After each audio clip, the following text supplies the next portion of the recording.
Boy, there is some big freaks in here. Look at the base of that one. That's probably 8 foot on the stump, 7 foot anyways on the butt. Robin's got this big freak chainsaw he's bringing back to me.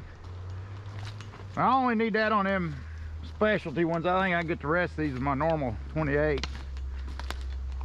But we'll see. I'll start into it and see what happens. But I know I'm gonna need that freak bar on that double up there. Them 2 trees right there are big son of a buck.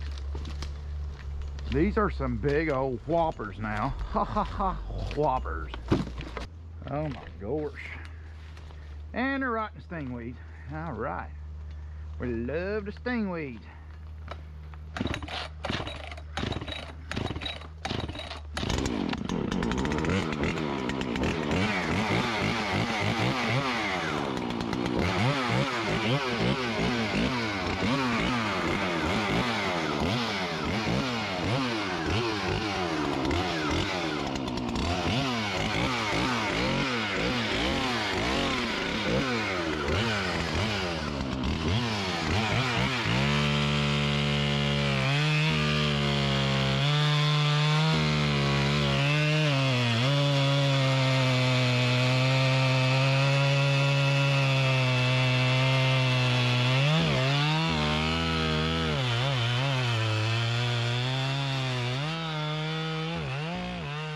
Alright, in this video what's going on is, if you're, let's put it this way, if you're a manual logger, all manual loggers keep a chainsaw ready or multiple chainsaws ready, and they're always ready to cut.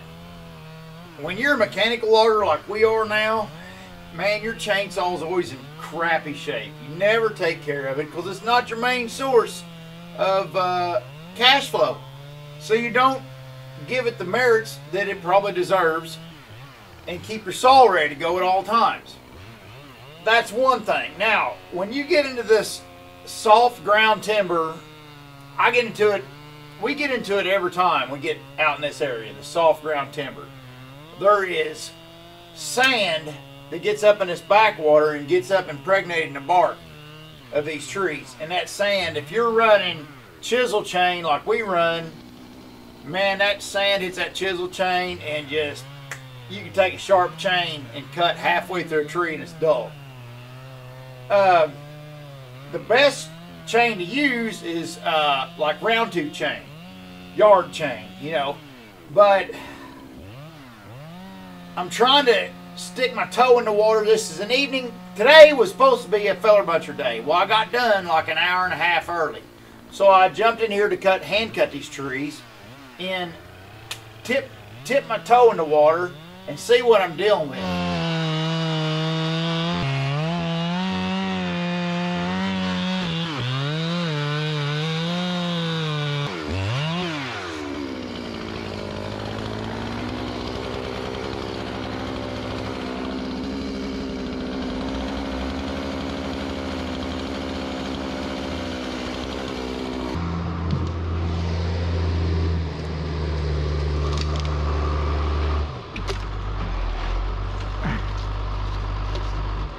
So I just drag it to the tree. Well, I didn't know when you were going to turn that tree loose. I didn't want to travel. No. I'll get used to it. Boy, what's going to suck is if all he's got that sandy shit in him and I'll be fighting this long ass chain.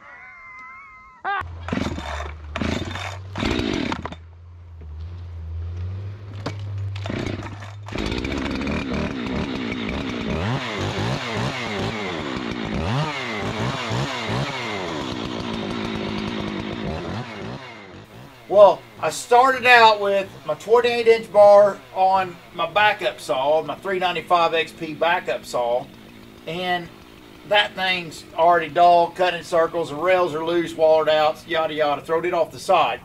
Robin brings in, I keep calling it Kate, but it ain't, it's John Moon's 390. So Robin brings in John Moon's 390 with this freaking 48-inch super freak chainsaw bar on it. And the rails are ragged down on it, it's shot. I tried to touch up the chain, which has got a zillion teeth because we're running full comp chain on this 48-inch bar, and that was a debacle. cutting in circles. Nothing's working out, but I'm like, I'm going to get a few of these trees down, figure out what I need to do in the morning, because I'm going to come down here tomorrow and hand cut all the rest of these big, ginormous ones. And I'm just using these smaller of the big ones to kind of get my sea legs and figure out what I need to do. So I'm struggling a lot in this, and I'm open for any advice anybody's got and all that stuff. And trying to beat me up too bad. I'm sharing this is kind of embarrassing, but I got to get through this so I can get my saw fixed for tomorrow. I probably need to find a 36-inch bar and make a round chain. I probably have to build a round chain for a 36-inch bar for tomorrow. But for now, we're trying to. You are a freak, tree.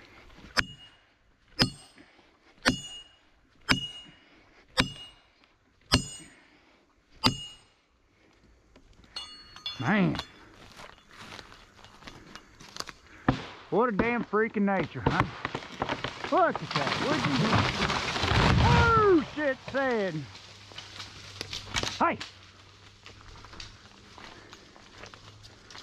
What a daggum freak in nature. You know it? I had it cut all the way. Well.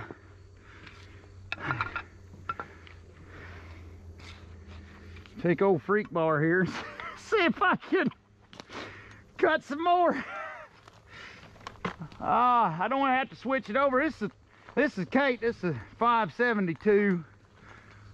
I don't want to switch it over if I don't have to, but I'd rather run it on that 395 with this big bar. We'll see how it acts with this tree.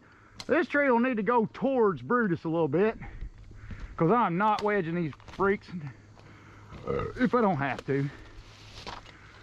I'm gonna put him right there. Hell with it. What a freak.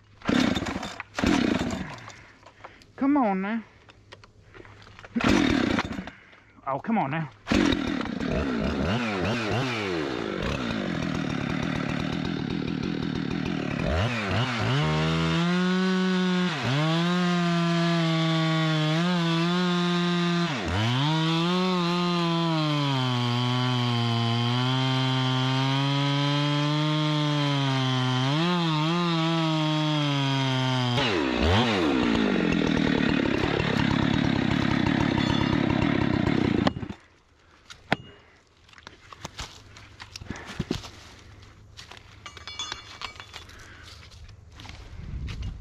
You are a damn freak. Alright. Enough complaining, Tater. Get this tree on the ground.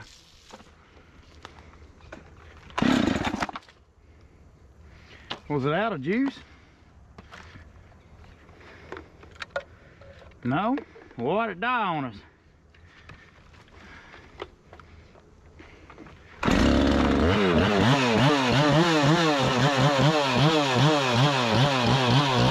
Bark's impregnating this sand horribly because the way the cypress grows, they curl in and they put sand in there.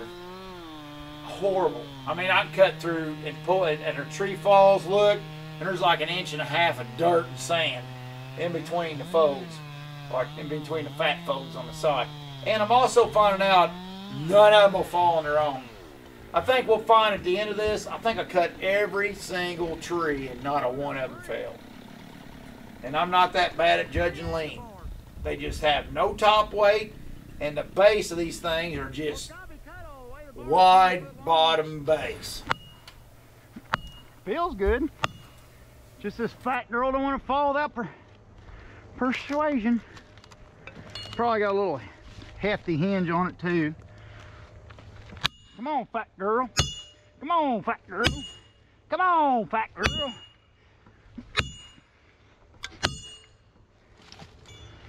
Oh, you don't know what you want to do, huh? Are you kidding me?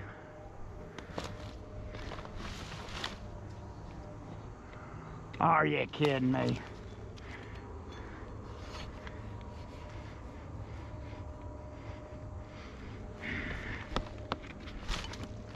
Come on, fat girl.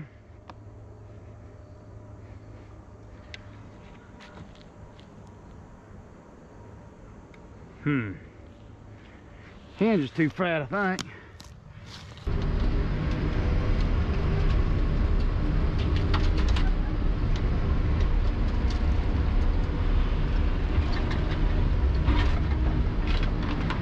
See, now that's all you had to do.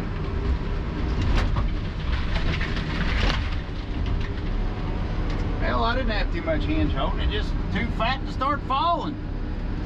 That's all that was the matter with it. Too daggone fat. Too much of a fat girl. Start falling there, kitty.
Wow. Brutus, you're needed.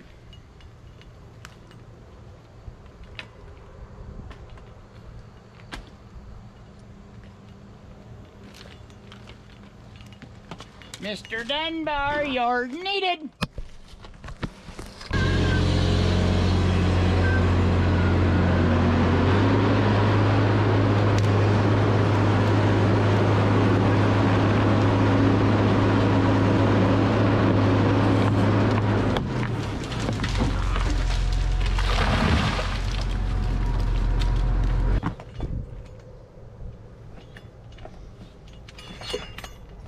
I gotta work on it some more. I don't know if it's the drags, I don't know what it is. It runs downhill. I don't know if it's the the way I need to hold up. I don't know. I've never run a long freak bar before. It's closer to cut, but it still ain't